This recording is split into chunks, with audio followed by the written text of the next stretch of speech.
All right, Deborah, in looking at all you have done, it's a lot. You've done a lot and you're doing a lot. Curious, literally, as with all that, what do you feel? What would you say the testimony would be of those who know you? What are you best known for? Working through adversity. I Okay. always say trouble is good for you. So that's kind of my motto. No matter what's going down, keep your joy.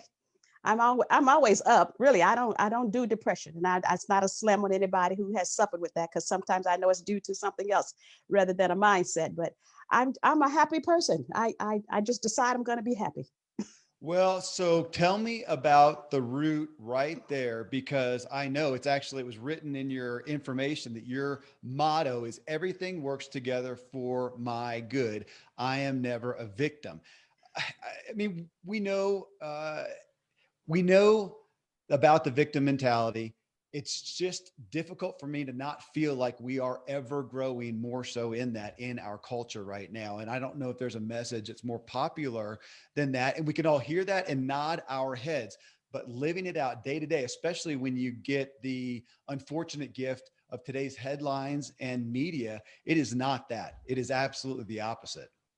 Yeah, Kevin, and I haven't done a psych job on myself so that I just tell myself that. So lest I sound like a walking Bible, which I'm fine to do that. But I Please. tell you, I believe the Bible. And when Romans 8:28 says that all things work together for good to those who love God, that there's a distinction there. I'm called for a purpose. Nobody can thwart it. You'll probably hear me say that many times during this interview. So I started that mindset when I was about maybe in the ninth grade, where I first started to learn the Bible. So that's kind of seared on my mind that no matter what's going down, ultimately it's going to work for my good. So that is the basis for my life. That's the theme of my life. And I will stay in disappointment about 2 seconds. I'll be depressed about just a few minutes. Then I'll say, that's right, that's right. Let me bring myself back to my base. That's my base. What was the what was the seed that planted that perspective in you at such a young age? Well, I should say, because I had, well, not, and I did have wonderful parents, but I tell you, I started memorizing the Bible and really getting into it because there was nothing else to do in my hometown. It was a very small place. So, really, honestly, but we were taken to church early. I jokingly say we came up on drugs. We would drug to church and drug to the Sunday evening service. So I came up on drugs. All right, we would drug everywhere. Always with God around the center, not necessarily reflected in our home life, though, because I came from an abusive situation where there was always domestic violence. And so I don't want to make it sound like I've had this wonderful life, because it really hasn't been, quote, wonderful, but I looked at it and say, that's a lesson learned. So when I say I'm never a victim, every situation was just a lesson learned and a stepping stone, what not to do, what to do. So that was the basis for it. I didn't have a whole lot else to do. And when I found out that the word had life, then I'm like, okay, this is it. I got it. No matter what's going down, this is going to be it for me. Again, that is how rare that is. And that's why you're here today. And it's why you're leading people in this. But for you to come from that, because that was one of my questions. Was there something different, a benefit that you had different than your peers in your childhood at that time that allowed you or helped foster this type of perspective? Because from what I just heard of you, it sounds like no, it may have been as bad as anything. Yeah, and it really was. I was 14 years old when they passed the Civil Rights Act of 1964. So there, I just told my age. I heard of that. I turned 70 recently. I know I don't look like it, Kevin, so You go on and don't say look it. like it. You don't look like it. With all due flattery, you just don't.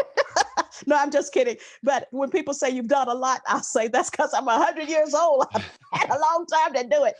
But at any Beautiful. rate, yeah. But I was in the ninth grade, and I can tell you that kind of shaped the rest of my life, because I was before then we couldn't go and order your hamburgers in front of the fast food place, and you had to go to separate restrooms. All the public facilities were separate.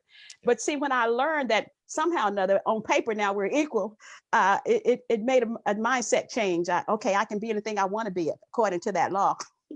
It didn't prove to be that way in reality, and even now, but it's okay, because I feel that my individual journey is going to be based on how I view things. And this is not like a mindset thing, because I'm really not into that, just the universal bring it to you all stuff. Listen, God has a plan for me.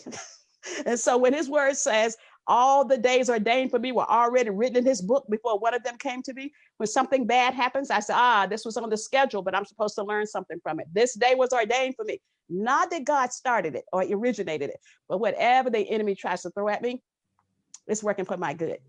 Okay, well, obviously I hear the thread, I see the thread that took you on, because this is the beginning of your bio, Southern Maid to Fortune 500 VP. And honestly, in all, I hope it probably isn't politically correct. I don't know how to be politically correct, Forget but it. when you said that, I thought of the movie We Own It, uh, The help, Maid. The the Help. help. Thank you. We own it. We've seen it multiple times. I have adopted kids who are of a different race than the white bread that I am, and it's a powerful thing. But to say you went from that to Fortune 500 VP, that is a big gulf. And I want to hear, and I want people to hear, what are some of the inciting incidents that led you from Maid to Fortune 500? Because that's a big journey. Well, put this in perspective. My mom was a domestic worker. She worked we always say she worked in white folks' houses. That's how we say it in the South. Okay. So I took on some of her work. But when I graduated high school, I went straight to college. But before then, part-time, working as a motel maid or whatever, 75 cents an hour, really excited when you got $1.25. And so, but see, I didn't think that was bad, because the time that I was working as a maid, I was really trying to save money, get money for clothes for school and all of that. And I paid every ounce of my own education. I paid for it myself. So I didn't, sometimes you don't know, if you don't know any better, you don't know that you're disadvantaged. So Okay. I just thought that was a, stepping stone to getting my clothes and stuff lined up for school, honestly. And so take us real quick. So you went to college. What did you major in? I went to University of North Texas, majored in accounting, became a CPA, moved to California. I went to USC, got an MBA, went to public accounting CPA firm, and then I went to Universal Studios as a VP, and then I went to another place as a high-ranking executive in a Fortune 500 company. Okay, so Yeah. I'm going to go back to what you just said, because it's incredibly curious, to the extent, I'm paraphrasing, that Okay. you didn't really perceive your underprivilegedness. Yes. But that's a big deal, because I mean, that's the, eyes open or not, how many people are out there. And I'm sure this is what you find yourself speaking to, that privilege or not, it's our perspective. It's the meaning that we associate with it, which is reality in essence. And for Right. you not to know that, well, somebody asked, was there a time when you all of a sudden realized it? Well, yes, it wasn't like, we we had been disadvantaged all along, and we didn't have a lot of racial tension in our hometown. We really didn't. So it's just, there was a black high school, there was a white high school, and every now and then something would flare up, or when some civil rights people would come through or whatever. And we had maybe a couple of people in our hometown who tried to stand up, and I think one of them was killed, and that may have squashed the others. But I didn't know that I am like so disadvantaged. And I just felt like, because I was, quote, smart in school and made good grades, that ultimately education was the key. So they taught us, now listen, you got to be twice as good so that you can get half the credit. You got to be twice as good as the white people. So I mean, I was so bound towards being excellent until that was the challenge for me. I never sought a position. I just sought to be really good. Twice as good to get half the credit. Yeah, yeah. Um, And trust me, Kevin, that's a mindset. I don't care. You interview any black person, and we've been told that at some point. And that's just going to be your reality. So that's why I watch how I tell my story. I don't want to tell my story in a way that engenders hate. I mean, I want people to be inspired and say, "Hey, I can do that," And you got to have other, well, we'll talk about that later. You but need other people in your life. but again, that Yeah. statement right there is, when you talk about a victim perspective, I mean, you have every right, at least as far as we see rights these days, to claim that is unfair, that is an injustice, and to sit in there. Now, we know from an intellectual standpoint, feeling that way doesn't get you anywhere, doesn't help anything, but you still, I mean, you deal with people every day who are in the despair of that, in the acute hurt of that. So again, hearing it, nodding our heads to it is one thing. And Yeah. yet I feel like the cultural bias towards that perspective is so strong. And maybe, again, okay, I'm going to pick on your age then. Okay. Because to some degree in my lifetime, so I'm just knocking on 50 in my lifetime. I don't know that I've ever seen us at this acute of a time, at least that I perceive as Yeah. a so-called adult. There were some things that happened. I know back in the 70s, but even before then, Right. it Right. seems like, well, I'll ask you, do you see us at an ultra acute time right here today, as of this recording, August 18th, 2020.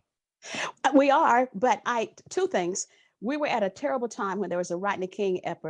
effort to bring racial healing after that. But I like this, when I say I like this time we're in, because I'm seeing so much cultural diversity. I think people's eyes have been opened because we saw a gross injustice right before our eyes. And so I like the fact that I think we've come together more. Other people who don't look like me are saying, hey, this is a problem. Because for too long, we denied that there was racism. Some people just, a lot of white people still don't believe there's systemic racism. I've heard them say it. But as I've made it my business to be more multicultural in my outreach, I don't hate anybody. I ain't mad at nobody, as we say in the community. I ain't mad at nobody. But I tell you, I am heartened by the diversity I see in the marches and all of that. So it's the best of times and the worst of times. That's how I want to say it. It is the best of times and the worst of times. Well, and we're here to talk about you and, especially some of your messages that I want to get into, but part of you is what you have shared. So you have this new, is it a book or just a PDF? The 10 ways whites and blacks can bridge the racial divide. Was that a book? Yeah, no, it's not a book. I was just sitting writing one day and I just thought, I hate to see everybody painted with this broad brush. I have a family who's, we're extreme in some of our views, and I'm trying to convince some of my brothers. I have 6 brothers, that all white people aren't bad. And one day my brother said, "You just need to give that up. They're all terrible. They're never going to change."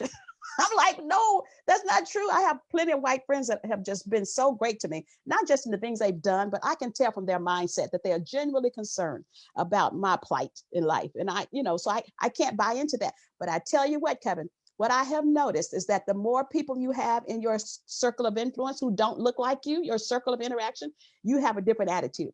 You put down the broad brush. And that's why we got to get to know each other. We got to get to know each other. We say that, we got to come together. What does that look like? That happens one person at a time. That happens one friend at a time. So that's why I'm proactive in doing that. Okay. Well, I want to hit on, I just had this discussion. I got to pull it out. It's so interesting as you're talking about that we do paint with a broad brush. I've been having some in-depth discussions with some family members on Christianity. And, my own stance, I found myself yesterday out on the deck saying, you know what? I claim Jesus Christ. I'm not that hip on claiming Christianity and Christians these days because of all the baggage goes, but it's very hard to claim Christ and not be attached. It's almost impossible is what it feels like. So I understand what we're dealing with it, even though we say, hey, I am not that grouping. Boy, that's difficult again with a culture that does. Well, and some of that we've earned. We've kind of lost our reputation as being the real moral majority. The Christians are disdained, and I tell you, I worked in Hollywood. I worked for Universal Studios for many years, and you almost better not say you're a Christian.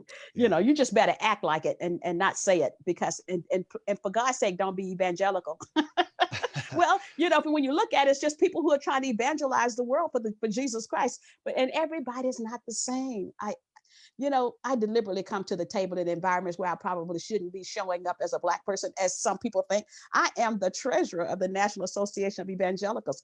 That doesn't mean I embrace everything that everybody in that organization stands for, because we're all different. But we got to learn how to get to the table so we can hear and have our voice heard. And so that's where I am in that space. I don't reject anybody. As long as they believe Jesus died and rose again, he's coming back, you're good with me. So Deborah, I don't think anybody could hear you, see you like I am now and think this way, but I want to speak to somebody. Let's say they read your bio or they just hear a description of you. Here she is. She's, brought up in maybe didn't realize it, but an impoverished, situation, underprivileged situation, Black, a woman having to work your way up. Well, she is, and a Christian and whatever, she has now just, hardened herself so she doesn't feel all that bias and that hate and whatnot. I don't get hardness from you at all, but explain what it is, because some people are going to take it as such, or some people feel like that is what you have to do. Tough skin. I mean, we all know thick skin. We grew up with that. No, it's called faith. And listen, we as Christians, we're either going to believe the word or we are not. So what I did, I just anchored myself to certain passages. And as they say on that show, that's my story and I'm sticking to it. Mm-hmm. Let me tell you one that I have anchored myself on. Isaiah 14:27. It says, behold, the Lord has purposed Who can thwart him? His hand is stretched out. Who can turn it back? When God has purpose that I'm to be in a place, achieve a certain position, who can disadvantage me? Nobody. So I have been in situations where I look like I was disadvantaged. Let me tell you about a situation I had in college where the professor called me in my senior year and he said, listen, Miss Smith, you and Miss Patmore have tied for the A in the class, and you're going to have to be re-examined to see who gets the A. I was re-examined. I never saw my score. I got the B. Oh, that just kind of devastated me.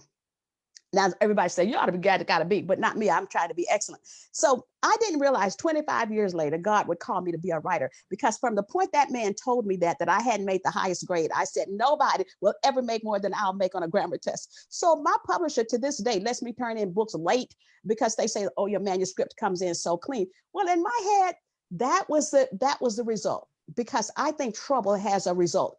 All pain has a good result. I just believe that. And I look for it.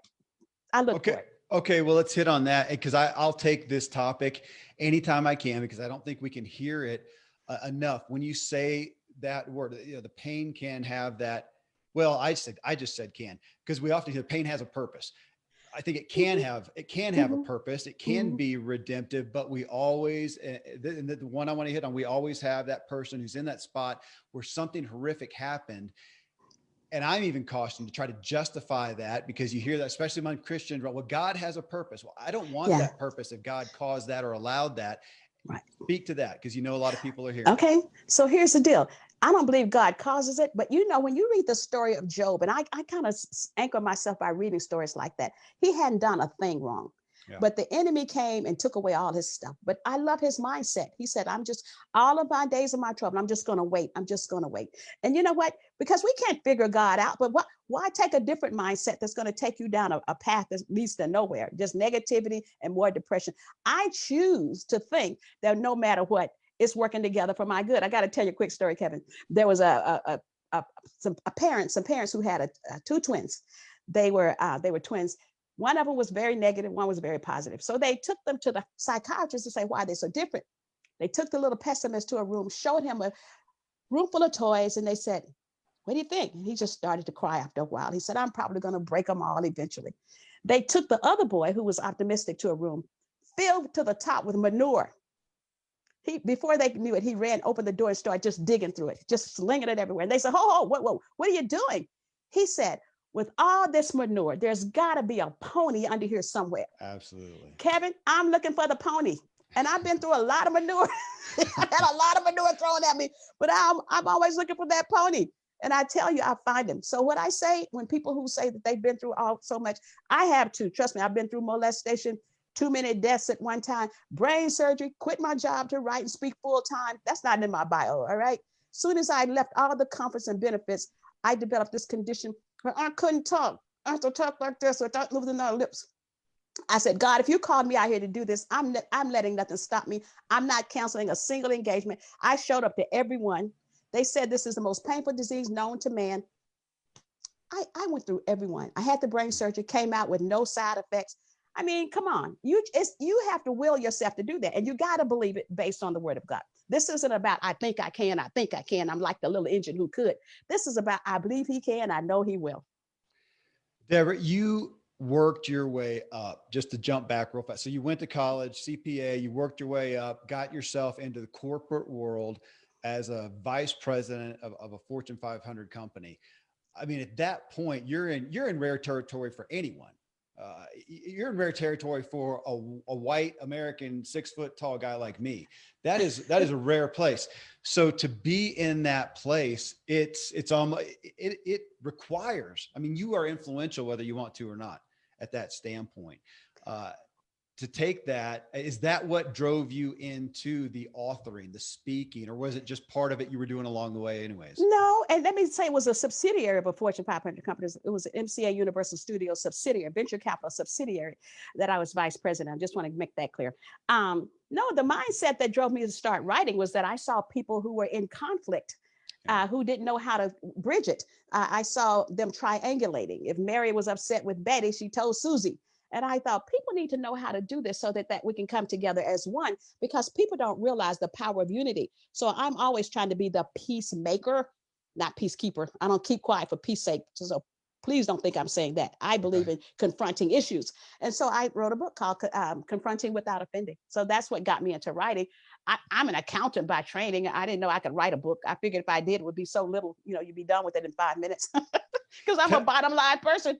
Tell me, I get that. And I love it. Tell me about 30 Days of Taming Your Tongue, because it's one of those books I'm blessed that I have so many books sent to me, but I often get some that I'm not aware of. I didn't see them. And it's like this underground gem that's sold 1 million copies. And I've run across probably 3 others, 2 that are right. I think there's another one, but this year of a book that I was not aware of. I didn't know what it had done, and it sold, 1 million, multiple copies. That book. Well, tell me what the catalyst was for what, I asked that, and you said it was an incident with divorce court TV judge. Yeah. Judge Maid. I messed up. I messed up with my mouth, and I told something I wasn't supposed to tell. It wasn't a secret. It just wasn't.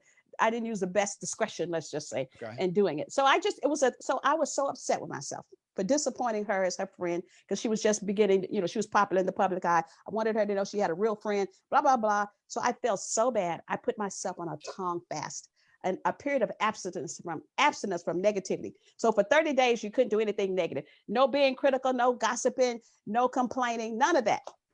And so that's how the book was born. It's a 30-day fast from negativity. Okay, let me ask about that. Okay, this is the Ziglar show. I mean, we're all about positivity and optimism and no negativity. Right.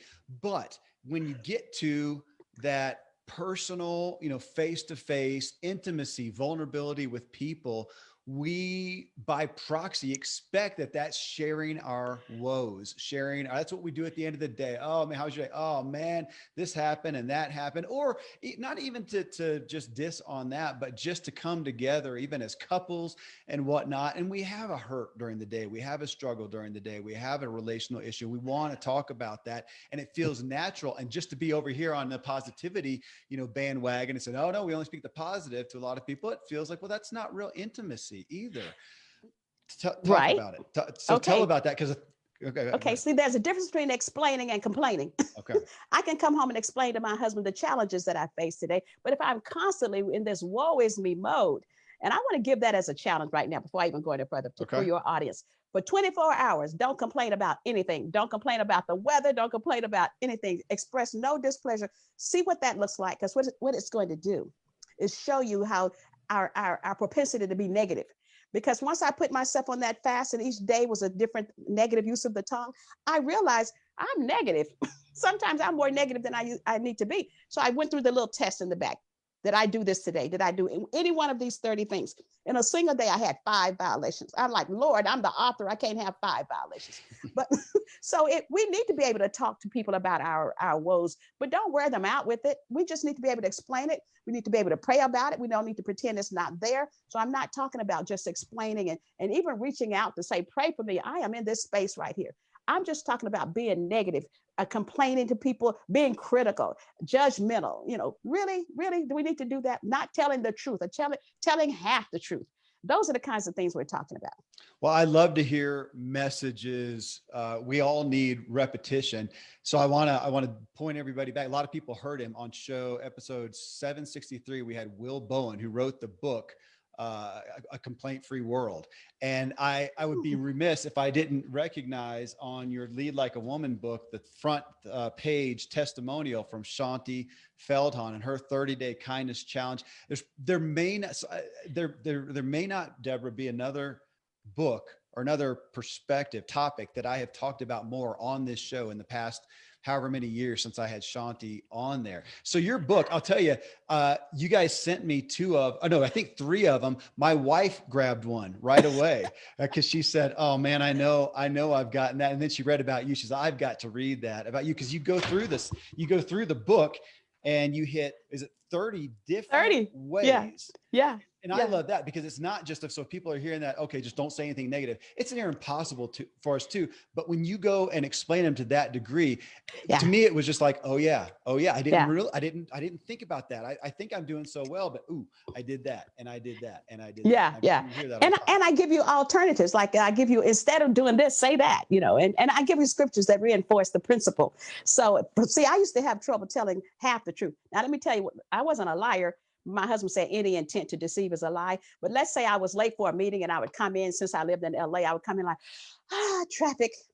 I didn't say I was in traffic. I wanted to imply Yes. traffic. See how subtle we can be? I'm like, Yes. no, just stop that. You wanted the people to believe one thing that wasn't true. And I'm like, yeah, but I didn't want them to know I just didn't plan my time well. Yeah. Yeah. Well, So and that's why I love how you get detailed in the book. So again, to look at this current time right now that we are yes, in, which I recently had Sam Collier on the show, and he talked about it as a double pandemic. We've got COVID happening, and we have the racial issues, which are at this high. With that, what do you, and I already talked about the media, which again, it doesn't help me to be negative about the media, but it's a dangerous thing to be involved with and to be looking at right now. It does influence us. It does help steer the culture. When you look at that, let's go back to your book, 30 Days of Taming Your Tongue. okay. Where has it accelerated the negativity right now? Where do you see the acceleration amongst, your 30 areas? Where are we, which spot's on fire right now? I think we're all being judgmental. Everybody's super sensitive. You can't say anything. When I hear white people say all lives matter, well, that just gets us going. It's like, well, yeah, but all lives have not been discriminated against. Or when whites hear, oh, you have white privilege, I'm sure that should get you going, because I wish we had a better word. So I think we need to just really use our words better. Let's choose words that are not so inflammatory. Let's not be so sensitive. Yeah, when I use the word white privilege, but I try not to. Actually, I try to say white advantage or something like that, because we just got to try to understand each other's sensitivities. I even put out a list not too long ago of things not to say to Black people. Because I'm trying to help people. Well, and I'll tell you, it's needed. One of the things that I've seen the most amongst white people, especially well-meaning, is just some confusion. Even though if they hear it and they understand that, I get it. What do I do?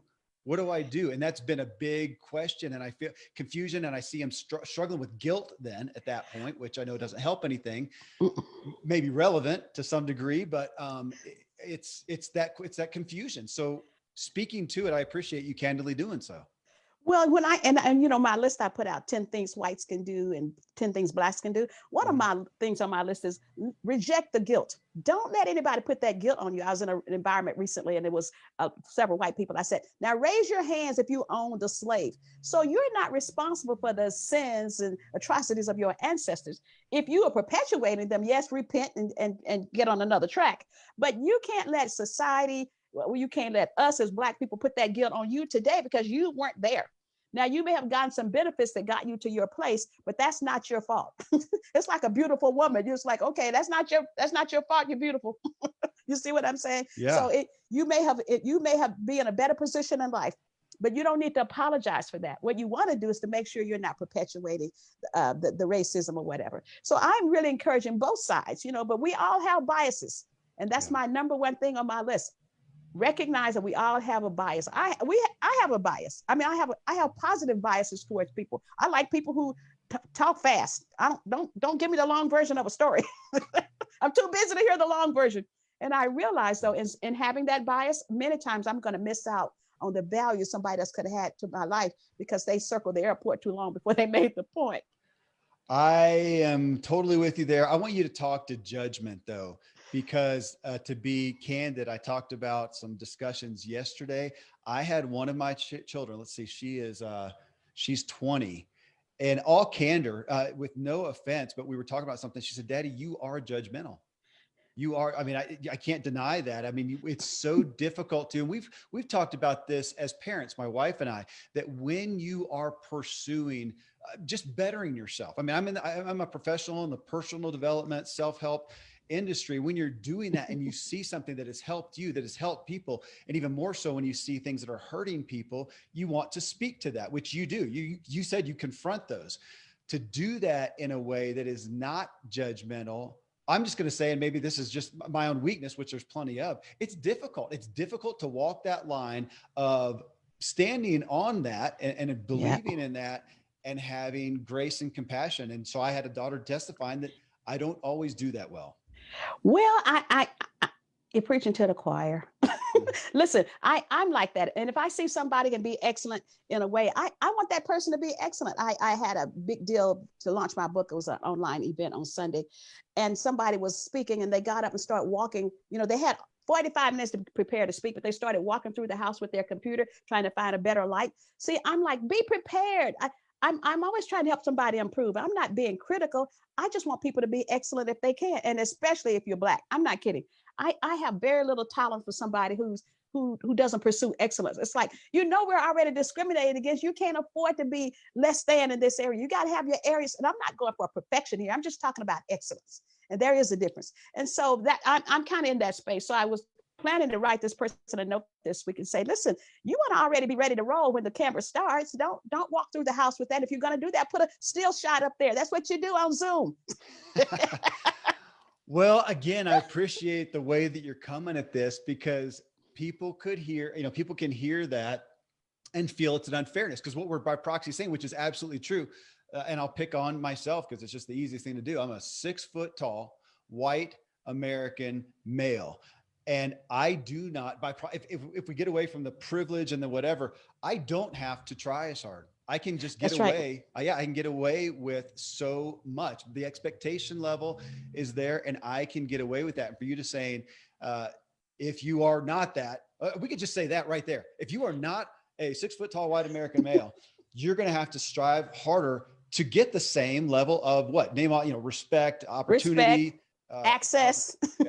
Yeah. No, but that's a reality that we can't live in Should'sville and say that shouldn't be. Okay, it shouldn't be, but I've never been one to bemoan my reality. If that's what it is, then let me see how I can advance my ball down the court in that reality.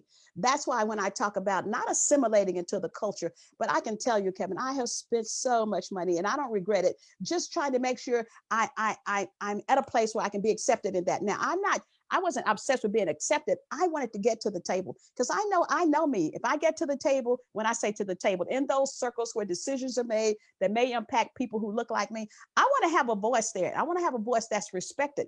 Well, you're going to have to do certain things to get to the table to be respected.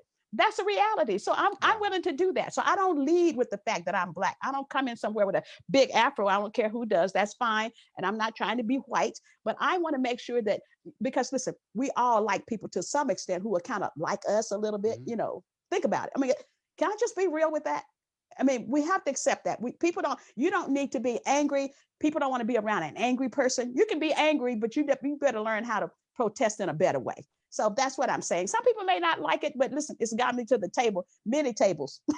Hey, right on the bookshelf behind me, we've got Zig Ziglar's classic book, Secrets of Closing the Sale. One of those just basic sales things is to mirror the person that you're across from. If they're sitting back, you sit back. If they're sitting forward, you sit forward. And you're just talking to it right there. We subconsciously associate with people who are like us. I mean, you're talking about strategies. Strategies for success, as the old saying goes. And your book, Lead Like a Woman. The title in itself is interesting because you don't say lead as a woman, lead in spite of the fact that you're a woman. You say lead like a woman. And I like the two categories that you have in the book is what are the things that you need to embrace, refine, sharpen, have affirmative action for as a woman, different than a man. And I think you're saying in the same sense, we could put race in there as well. And what are the things to, again, that we do the self-sabotage. You're right. Yes. Right. Yeah. Yes. Go ahead. So hit on that because I like that. Well, first off, Lead Like a Woman. Give us the elevator pitch for that title. Lead Like a Woman is about how women can embrace the inherent traits that God has given them and embrace them and manage them, because women are built to excel. God has given us these traits that cause us to excel in leadership. The studies show that, and when they study the attributes of leadership, blah, blah, blah, blah, women excel in all of them except one, and that's confidence. But the truth of the matter is that we also engage in a lot of self-sabotaging behavior. So part 1 of the book says, listen, these are the 12 traits, embrace them, but manage them. Don't overdo them, lest this asset becomes a liability. But in the second part, it's like, okay, you need to stop doing that because that's not going to advance your ball down the court. That's what it's about. And when I say lead like a woman, you don't have to act like a man. You don't have to be rough and tough and, come in slinging things around because I am in charge. You can carry yourself in a way that you command respect and know what you know and not apologize for it and stop doing those things that make people think that you're not ready. Okay, That's it. I don't know if this is fair because I was just going to ask that again, coming back to just as a moment ago, you said it's not that you're trying to be white. And in this Oh, sense, you don't have a book that's saying, hey, here's how to lead like a man and be like a man. It's no, no. embrace that. But then in a sense, and you said it to some degree, you are respecting the game field as it is that we can't change. Like you said, it's a should this, should that, doesn't matter. It is what it Right. is. And if it's a man's world or a white person's world, whatever, you're saying, okay, it is what it is. Let's go in there though. But you're saying, you still are saying, be true to yourself. You're saying, Be here's some true to yourself. strategies. Okay. Yes. See, you can make a difference. Let me tell you this. Everybody who knows me, people who know me, they know that I'm straightforward. So I am not in there like so glad to be at the table and I'm a minority and you guys have accepted me. No, I speak up. Everybody knows me for speaking up. And I will say in a minute, hey, that's not right. I think we could do that. We need to consider a better way to do this. I can say that because I think I've earned the respect to come to the table because I didn't come to the table as a minority. I came to the table as a qualified professional with a CPA and an MBA. And I worked real hard to get all the credentials. So in a lot of environments, I have more credentials than the people who thought they were better than I am, but I perceive my own merchandise. That's from the Bible.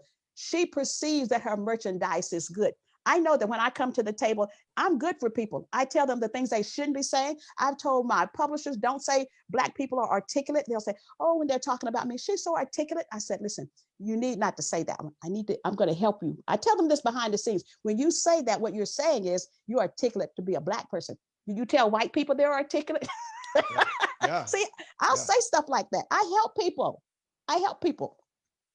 In a sense, I hear you're not backing away from things, but you're not offended. But you have chosen not to be offended, not to, yeah. Go ahead. Because some people genuinely just don't know. I had this discussion with somebody yesterday and they said, you need to quit making excuses. I'm not making excuses for them. Some people genuinely don't know that you shouldn't say certain things. Somebody said to me recently, she said, you have mercy and grit in spades. I said, you want to be careful using the word spades when you're talking about a Black person. That's offensive. She didn't know that. She was so horrified. She said, oh, I know you didn't mean it because I know her heart. So we got to quit being so sensitive and call it out when we see it. See, this is how we're going to grow. I'm not saying salute and try to conform to men's leadership styles, but men set the rules. And if men don't cry, then we probably need to try hard that we don't cry in a situation.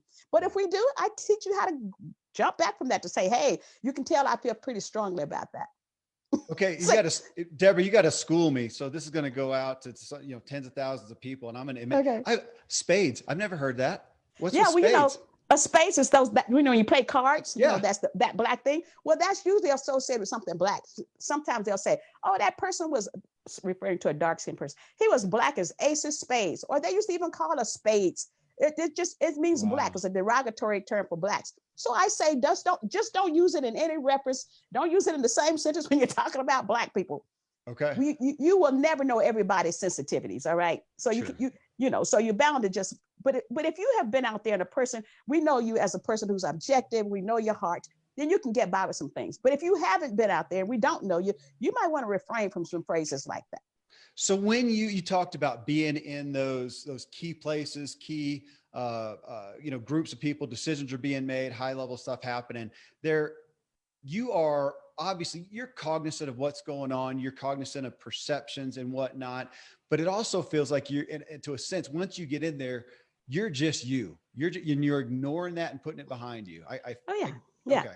See, I can't be, I have to be authentic. So if I'm a person who, when I see an issue and I put it on the table, I watch how I put it on the table. I don't accuse. I'll say, we need to consider this. I'll say it that way. We need to consider that this has this impact. We need to consider that way. Or if we're talking about things that affect minorities, I need to say, hey, this is an issue in our community or whatever. You see, I need to say that because God gives you a platform for a reason. So I'm not there to just be exalted to say, I'm the only Black person in this situation. No, I'm there for a reason. And so I'm always looking for God. Why am I here? What's the message I'm supposed to bring? I don't worry about consequences. Yeah. Who can thwart God's purpose for me? I mean, that's why I've always been the person they vote to go tell somebody the bad news, or tell the boss we don't like this. Yeah, I tell them I'm not afraid of what somebody can do to me. My destiny's already been set. How are you going to thwart it? All right, this book, and I'm going to hold it up for people who are watching the Okay. video. Lead Like a Woman. Well, let me just ask there. I mean, was there a specific, just like with Taming the Tongue, was there a specific catalyst for it? Because the principles of it, you've lived this out for a long time. Was there something, that inciting incident, as Donald Miller would say, that brought you to the point of saying, I need to put this, I need to get this message out? I just think God called me to write this. I wasn't planning to go down this track. I talk about human behavior in other ways. I was wanted to start talking about money, and I had written a book called The 1 Minute Money Mentor for Women. I really wanted to just talk about financial empowerment, but I read a stat that said it's going to take 200 years for women to achieve gender equality. And I'm thinking, I don't think so. I'm saying, okay, we need a tool so that a woman can fast track her own journey. I see women doing some things they shouldn't do. I see women dressing suggestively in the workplace, but wondering why they can't be taken seriously. And I'm thinking, no, you need to know that's a sabotaging thing. So I began to look at various ways that women sabotage themselves, but I also looked at these traits that we had, like being nurturing. And so when we bring this nurturing trait to the table, we help people develop. People like that. The studies have shown that a company who has women in charge, their bottom line is 15% higher, even if there's just a woman on the board. So women bring a lot to the table. And what I wanted people to understand is learn how to work with men. Let's stop this mindset that we're in hand-to-hand combat. We're not in hand-to-hand combat with men. They bring a strength, we bring a strength. And together, hey, it's like Adam and Eve. When God told them, go and full, replenish the earth, that's the word they use. That, to me, that implies somebody else was here, but never mind. Go and populate the earth. He said that to them. They needed to work together. Neither one of them could say, okay, I'll go do it my way. I'll do it my way. No, you have to work together. I don't believe that was just in the context of marriage. But if we're going to be fruitful and multiply, then we're going to have to work hand in hand with men. So that's the whole strategy. Stop being against men. I'm for men. I'm married to a man. I love all this men stuff. What would be a possible perspective a woman could have when she sees this book that you would want to dispel? Meaning, is this another one that says, yeah, but you've already said to this, but buck up, be like a man, don't have any feelings, don't be you. No. It's not that at all. And I mean, I even tell you how to take back your point when you're in a meeting and a man takes your point. I'm talking about learning strategies that work. Since this is your reality, that a lot of times a woman will make a point in a meeting and it has no impact. A man comes right behind her, says it a little bit differently, and everybody says, yeah. So I'm trying to teach women how to get that point back without sounding like a sensitive, angry woman. I'm going to give this tip right now. I'll look at that person who does that, and I've had it done to me many times. I'll say, thank you so much for your support with that. I'm glad. I appreciate that support. When I had that initial conversation with you about that, this is what I meant. See, I'm subtly saying, I told you that already. Well, when you talk about strategies, so my wife, she is not a subtle, soft-spoken, mild-mannered, submissive person. She has more important things to do. Very much like you would appreciate her, and she would you as well. But has talked about that aspect of out in the world, especially in the workplace, when a man has certain attributes of assertiveness, whatever, it's applauded. And we know this is an old story, but I want to hear you address it anyways. That it's applauded. When a woman has it, it is not. We'll just say that it's often not, and it comes across as my wife would say as a female dog, and how they reference that. That's what right. And that is difficult for her. It's frustrating. Again, you would say, well, it just is what it is, but still, you're talking about, okay, what are strategies to overcome that? Yes, and I'm talking about how you say it. Let me give you an example. I was in a meeting once where we had worked on a project, and they asked the guy who was head of the project to go out, leave the meeting so they could discuss his bonus. They came back in. Nobody said a word about it giving me a bonus. Now, I could have said, I'm not going to take this any longer. Listen, when he came back in, I'm talking about boldness that comes from God himself. Because when he sat back down and they were about to go on with the next item on the agenda, I said, hey, I'm going to step out now and let you guys discuss my bonus. Beautiful. Guess what? I got a 5-figure bonus too. You see, you don't have to be a B. You really don't. So that's why I say manage your emotions. Emotions motivate us. So that's one of the assets God has given us. When we understand our emotions, we understand other people's emotions. So I said, if this is not going to work, if I put them on the spot, so I got to do this in a way that still it's me. I'm not a B. I don't accuse people. I'm sure it's an oversight. I give people the benefit of the doubt, or act like I'm giving them the benefit of the doubt. And I ask for what I want. Yeah. I just ask for what I want. I don't apologize for it. I know what I bring to the table. I know what I brought to the table in that project. I did something nobody had ever done in the country in a certain transaction. I know that. And I'm thinking as far as getting lending and, for a project, blah, blah, blah. And so I thought, they don't want to lose this asset.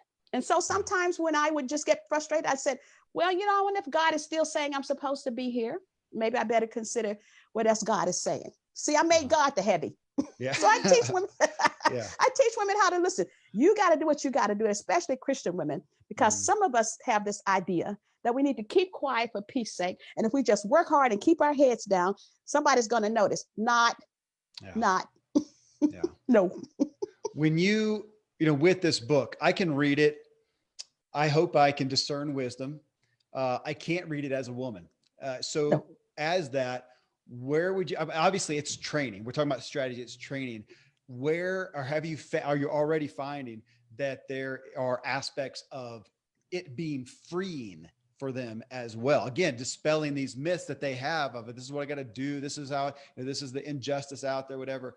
Are there aspects of it that women can look forward to? This is going to help free you. This is going to free you from a mindset that one extreme or the other. Either I'm going to keep quiet and say nothing and just hope somebody will notice me, or I'm going to start acting like a man, and that's not going to advance my ball down the court at all. I use that term a lot because one of my bosses told me that. He said, now listen, when you come in like blockbusters like that, you are not going to advance your ball down the court. He said, you're going to have to be more strategic with the boss, because at first I was like, no, that's not right. He said, that's not going to work. And I'm thinking, well, don't live in Should'sville. I made up that. Don't live in Should'sville where things should happen. So I'm just teaching women, look at your reality. Say, how can I best maneuver this? If I need to confront something, I have to have a sandwich approach. I can't just have just the steak. Here it is. I have to have some affirming words. That's bread. I need to say the meat of the matter. Then I need to have some more bread with it so that it's palatable to the people who are listening. So I have all kinds of strategies in there like that. How to ask, how to keep that file that says, this is what I've done all year long. I believe this is what I deserve. This is what I'd like. That's what you got to say. How to set boundaries when your work tries to infringe on your family time.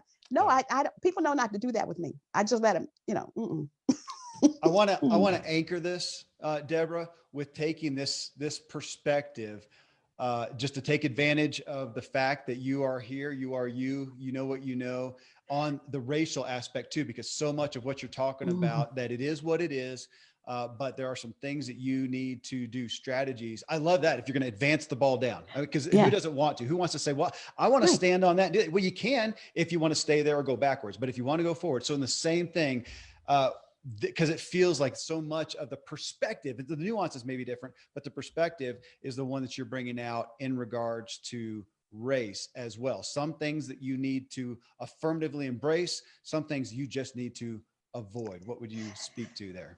Well, and now from the racial issues, we got to keep confronting those. I don't want anybody to go quiet on the racial issues, because if we don't keep that problem in the forefront of society, it's not going to happen. So I am not necessarily, I don't necessarily embrace all of the tenets of the Black Lives Matter movement, the organization, but I am definitely for Black Lives Matter as a concept. So we got whatever it takes, whatever we got to do. I mean, but see, as women, we have this triple head, and especially as a Black woman, you got the racial stuff, you got the gender stuff, it's just, come on, it's just bad. All right. But I can't focus on the fact that I'm so disadvantaged. If I were, I'd be struck out, because here's what they told me when I graduated. You're Black, you're a woman, and you're dark-skinned Black. It's like dark-skinned Blacks have a harder time than light-skinned Blacks, believe it or not, because we have discrimination even within our own race. If I had embraced that, I would have just said, oh, I'm a strikeout already. You got to look at what you bring to the table, value it, honor it. Don't let anybody else minimize you, and don't get stuck in anger when you are discriminated against. I don't get stuck in anger. If I've been passed over for something, I'll say, I really need you to tell me what I need to do so that next time I'm in first position to do that. I don't get stuck and not be excellent. I don't sulk. I don't want to be the skunk at the picnic. So I don't pout. I just go straight to who I need to know and say, now what happened there? I just need to know. A special assignment I wanted. Why can't I have that assignment? I just want to work on that. I just need to know. Help me. Tell me. You can tell me what I need to do to go to the next level. I'm open to it. And I'm going to continue to be a team player. And I may even work on getting out of the whole situation. But until I leave, I'm going to be that model person who had a great attitude, and I was straightforward in terms of what I wanted. Okay. All right. Now we're going to hit on one more area Okay. of possible prejudice that you just don't align with. And we talked about it right at the beginning. You're 70 years old. I'm 70 You, years old. you do not epitomize the average 7-year-old. And when you have so many people who at your age, because some of my closest friends are nearing that age, where most people are slowing down and that's what they expect. I just don't get that feeling from you. God has given me supernatural energy. In fact, I was at a church not too long ago, and this Jewish man, he prophesied to me. He said, God is going to give you supernatural energy when other people are slowing down. And when I go walking with my niece, who's like 20 years younger, I mean, I'm just like, she can hardly keep up. Listen, I have energy, but I expect to. And let me tell you what weighs you down: a bad mindset, anger, woe is me. Look, don't let that, hey, look for the pony. Yeah. Okay. All right. You know what? That's great because we're going to segue into the part 2 of our show, which is talking about your habits. And that's it right there. Deborah, I'm just grateful for your inspiration, for your wisdom in both of, all these topics here. Thanks for giving us the time. I'm excited. I'm grateful people on Facebook are listening right now, but for the people who listen to the podcast, just a powerful message. That's why I had you on here. It's a gift to me to hear from you and to learn myself and to bring this message to them. Thank you for giving us your time and your heart today. My joy.